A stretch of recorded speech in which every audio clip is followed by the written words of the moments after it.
Okay, this is part 2, and this will be the last video for melodic C licks for a while. I may come back later and show you some more advanced C licks and kind of continue this pathway up the neck, but for right now I want to stay in this area because there's so many great ideas that we can play right here that I kind of want to dally here for just a little while longer.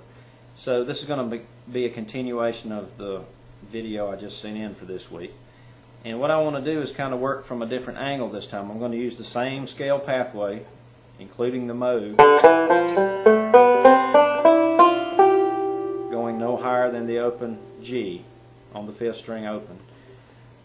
And what I want to do now, instead of resolving it to a chord shape like I've been doing, I want to come back to the root note of the scale. So I want to stay in the melodic pattern without having to go to any kind of chord shape, because a lot of times when you're soloing in melodic style you won't always have that option, or you may not always want to go back to a chord shape to resolve something. You may want to stay in the melodic patterns because you're going to be going from G melodic patterns into C to D to F, whatever the chord changes in the song entail, and you want to stay focused on melodic soloing without having to break into any kind of chord position. So there will be times when you'll play these licks and you can resolve it back to a chord, which is nice, and then there'll be other times when you don't want to really grab any kind of chord shape at all. You just want to keep soloing, so you need to learn how to be able to stop and start inside of a scale pathway. So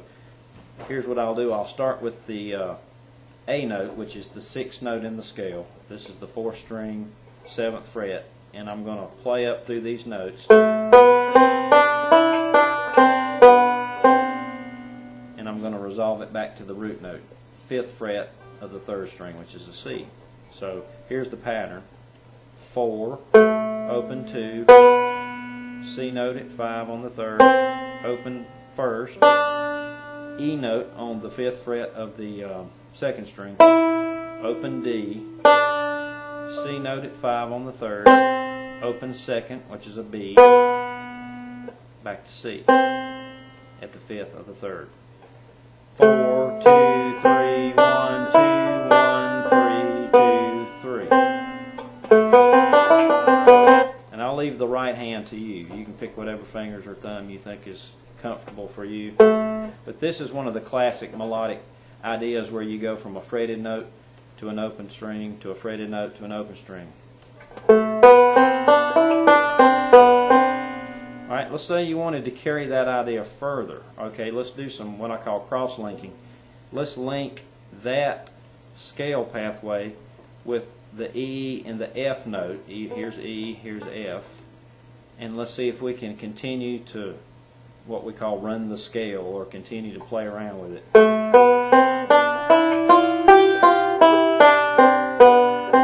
So now you've developed a lick that lasts longer. It's a more complex phrase, but it's still based on the same pathway that you already know. So we have 4, 2, 3, 1. Here's where we're going to cross-link.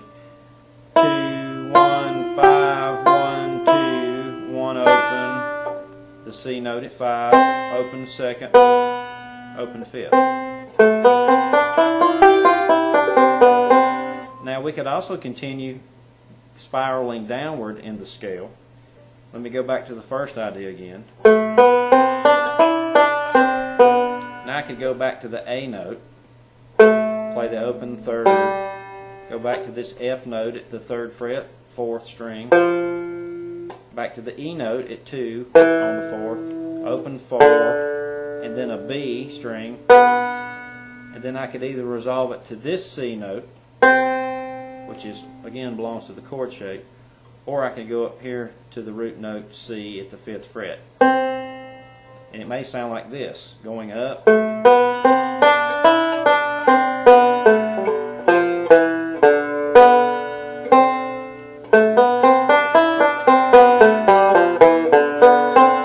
or I could go up, keep going up, then reverse it.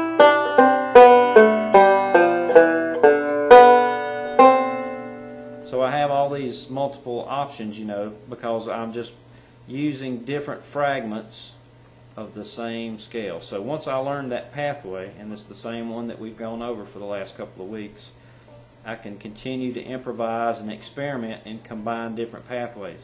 Now, every one of these licks in this part 2 tape here is based on single note scales, you know, playing 7 notes to cover as many measures as you need. Let's try to take this idea a little further, and I'm going to show you some 2 and 4 note varieties for ideas right here, and then we'll conclude the C licks for a little while. So again, here's lick number 1. Lick number 2 going up and then back down. Now here's one going up and down, and then the big kahuna combining all the ideas.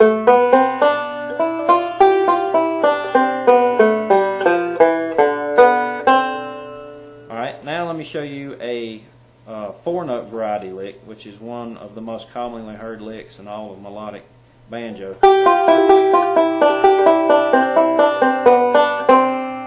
And I resolved it here to this C, or I could resolve it to this C. Let's stay right here at the 5th fret for now.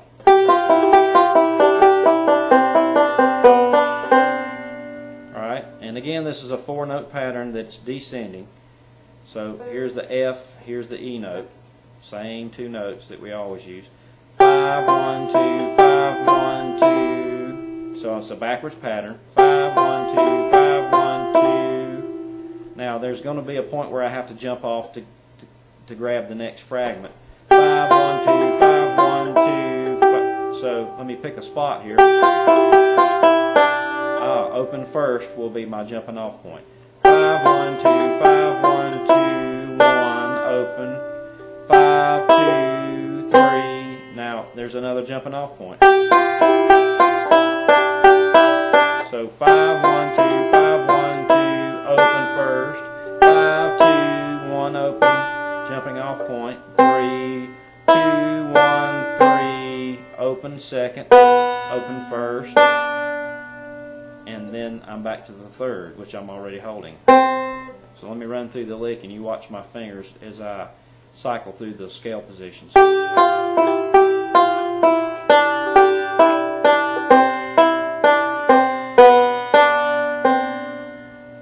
Now I can continue with this 4-note pattern.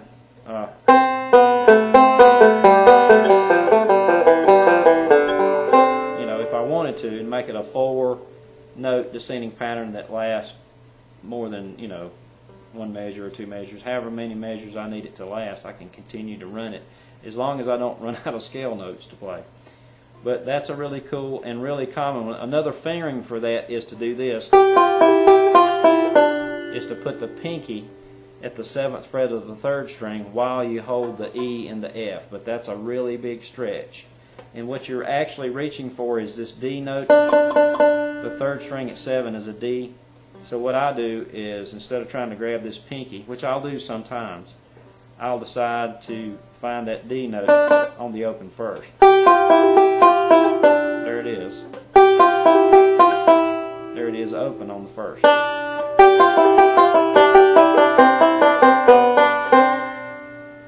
So there you have it. That's a ton of fertile ground there for you to experiment and learn some of the really common melodic licks in that area of the neck. When we come back to C melodic at some point in the future on these Lick of the Week series, I'll move up the neck, show you some alternate pathways, and we'll get away from the 5th fret area. But I thought it was a good idea to stay here for now. So have fun with these and practice those scale patterns, and next week we'll pick up D melodic ideas. Thanks a lot. Hope you enjoy it.